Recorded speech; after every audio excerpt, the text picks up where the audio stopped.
Artificial intelligence એટલે કે AI આજે આપણી દુનિયાના દરેક પાસાને બદલી રહ્યું છે. પણ શું આપણે ક્યારેય વિચાર્યું છે કે યુદ્ધના મેદાન પર એની શું અસર થઈ શકે છે? જે વસ્તુઓ આપણે ફક્ત સાયન્સ ફિક્શન ફિલ્મોમાં જોતા હતા એ હવે એકદમ વાસ્તવિક બની ગઈ છે. અને એનું એક તાજેતરનું ઉદાહરણ બતાવે છે કે આ બદલાવ કેટલો મોટો અને ગંભીર છે. તાજેતરમાં જ એક અમેરિકન એઆઈ સિસ્ટમે માત્ર 12 કલાકની અંદર ઈરાન વિરુદ્ધ 900 લશ્કરી હુમલા કરવામાં મદદ કરી. વિચારો, 900 હુમલા!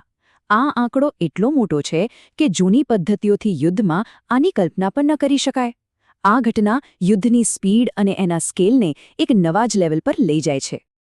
આ વાક્ય હવે કોઈ કલ્પના નથી, પણ આધુનિક યુદ્ધભૂમિની એક કડવી હકીકત બની ગયું છે. હવે કમ્પ્યુટર અને સૈનિકો સાથે મળીને કામ કરી રહ્યા છે અને ગણતરીના કલાકોમાં જ યુદ્ધનું આખું ચિત્ર બદલી શકે છે. તો ચાલો સમજીએ કે આ નવી વાસ્તવિકતા કેવી રીતે આકાર લઈ રહી છે. આની તાકાત આપણને ઈરાન વિરુદ્ધના એક તાજેતરના અમેરિકન સૈન્ય અભિયાનમાં સ્પષ્ટપણે જોવા મળી. આ ઓપરેશનમાં ફક્ત 6 દિવસમાં 2000 કરતાં પણ વધુ ટાર્ગેટ્સ પર હુમલો કરવામાં આવ્યો અને આના કારણે 1000થી પણ વધુ લોકોએ જીવ ગુમાવ્યા. તો આટલી મોટી અને ઝડપી કાર્યવાહી પાછળ શું હતું? એ હતો એક ખાસ એઆઈ પ્રોજેક્ટ, જેનું નામ છે પ્રોજેક્ટ મેવન. આ જ પ્રોજેક્ટ આ સમગ્ર ઓપરેશનના કેન્દ્રમાં હતો. તો સવાલ એ થાય કે આ પ્રોજેક્ટ મેવન આખરે છે શું અને એની શરૂઆત ક્યાંથી થઈ? ચાલો આ સિસ્ટમને જરા નજીકથી જાણીએ અને સમજીએ. એકદમ સાદા શબ્દોમાં કહીએ તો પ્રોજેક્ટ મેવન એક ખૂબ જ પાવરફુલ એઆઈ છે. એનું મુખ્ય કામ છે ડ્રોન અને સેટેલાઇટમાંથી આવતા અબજો ફોટો અને વિડીયોનું વિશ્લેષણ કરવું અને એમાંથી દુશ્મનના ઠેકાણા, હથિયારો અને વાહનોને શોધી કાઢવા. આ પ્રોજેક્ટનો ઇતિહાસ બહુ લાંબો નથી, પણ ઘણો વિવાદાસ્પદ રહ્યો છે.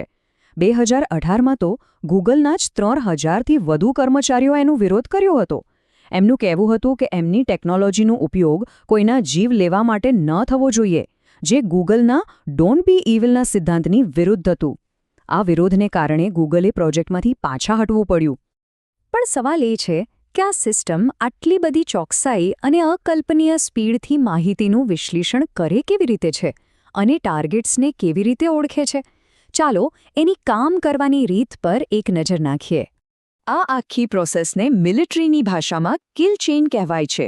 મતલબ કે દુશ્મનના ટાર્ગેટને શોધવાથી લઈને એના પર હુમલો કરવા સુધીના બધા પગલાં, જે કામ કરવામાં પહેલા કલાકો કે ક્યારેક તો દિવસો લાગતા હતા, એ જ કામ હવે પ્રોજેક્ટ મેવન ગણતરીની સેકન્ડોમાં પૂરું કરી શકે છે. હવે જરા આ તફાવત જુઓ. એક માણસ 1 કલાકમાં લગભગ 1000 વસ્તુઓ શોધી શકે, જ્યારે આ એઆઈ એ જ ડેટામાંથી લાખો વસ્તુઓને ફક્ત થોડી જ સેકન્ડમાં શોધી કાઢે છે. આ સ્પીડ અને સ્કેલનો તફાવત જ આ ટેકનોલોજીને એક સાચો ગેમ ચેન્જર બનાવે છે. અને ટેકનોલોજીમાં એક બહુ મોટો બ્રેકથ્રુ એ છે કે આ એઆઈ હવે કોઈ બેઝ સ્ટેશન પર આધારિત નથી. એને સીધું જ ડ્રોનની અંદર ફિટ કરી દેવામાં આવ્યું છે. આનો અર્થ એ થયો કે ડ્રોન હવામાં ઉડતી વખતે જ ડેટાનું વિશ્લેષણ કરીને ઓપરેટરને એલર્ટ મોકલી શકે છે. સ્વાભાવિક છે કે જ્યારે કોઈ ટેકનોલોજી આટલી શક્તિશાળી હોય ત્યારે એની સાથે જેટલા ફાયદા હોય છે એટલા જ ગંભીર નૈતિક સવાલો પણ જોડાયેલા હોય છે. ચાલો આ બંને પાસા પર એક નજર કરીએ. પહેલા ફાયદાની વાત કરીએ. સૈન્યનું માનવું છે કે આ ટેકનોલોજીથી નિર્ણયો ખૂબ જ ઝડપથી લઈ શકાય છે. હુમલાની ચોકસાઈ વધે છે અને સૌથી અગત્યનું, યુદ્ધના મેદાનમાં આપણા સૈનિકોનો જીવ ઓછો જોખમમાં મુકાય છે. બધું બરાબર, પણ અહીંથી જેવા સવાલો શરૂ થાય છે જે આપણને વિચારવા પર મજબૂર કરી દે છે. શું થાય જો મશીન કોઈ ભૂલ કરે અને કોઈ નિર્દોષ વ્યક્તિને નિશાન બનાવી દે? તો પછી એની જવાબદારી કોની ગણાશે? અને આ એવા મુખ્ય નૈતિક પ્રશ્નો છે જેનો જવાબ અત્યારે આંતરરાષ્ટ્રીય કાયદા પાસે પણ નથી. જવાબદારી, સ્વાયત્તતા અને જવાબદેહી જેવા મુદ્દાઓ પર હજુ પણ ઘણી ચર્ચાઓ ચાલી રહી છે, પણ કોઈ સ્પષ્ટ ઉકેલ મળ્યો નથી. અને આ માત્ર કોઈ સૈદ્ધાંતિક ચર્ચાઓ નથી. હમણાં જ એન્થ્રોપિક નામની એક મોટી ટેક કંપનીએ પેન્ટાગોન સાથે કામ કરવાની ના પાડી દીધી છે. આ ઘટના ટેકનોલોજી કંપનીઓ અને સૈન્ય વચ્ચે વધી રહેલા તણાવને સ્પષ્ટપણે દર્શાવે છે. પ્રોજેક્ટ મેવન કોઈ એકમાત્ર ઉદાહરણ નથી. હકીકતમાં આ તો દુનિયાભરમાં શરૂ થયેલી એક નવી હથિયારોની દોડનો સંકેત માત્ર છે. આજે અમેરિકા, ચીન, રશિયા અને ઇઝરાયલ જેવા ઘણા દેશો એઆઈ સક્ષમ હથિયારો બનાવવામાં અબજો ડોલરનું રોકાણ કરી રહ્યા છે. એક નવી ગ્લોબલ આર્મ્સ રેસ શરૂ થઈ ચૂકી છે અને દરેક દેશ આમાં આગળ રહેવા માંગે છે. અને સૌથી મોટી ચિંતાની વાત એ છે કે ટેકનોલોજી જે સ્પીડથી આગળ વધી રહી છે એના માટેના નિયમો બનાવવાની પ્રક્રિયા એટલી જ ધીમી છે.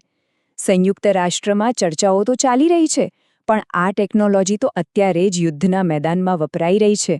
તો આપણી નજર સામે જ આધુનિક યુદ્ધનો ચહેરો બદલાઈ રહ્યો છે. એક તરફ યુદ્ધ વધુ ચોક્કસ અને ઝડપી બની શકે છે, પણ બીજી તરફ એની સાથે જોડાયેલા નૈતિક અને માનવીય પડકારો પણ એટલા જ ગંભીર છે. હવે જેમ જેમ આ ટેકનોલોજી આગળ વધશે તેમ આપણે સૌએ મળીને નક્કી કરવું પડશે કે આ ટેકનોલોજી માનવતા માટે એક તક બનશે કે પછી એક મોટું સંકટ.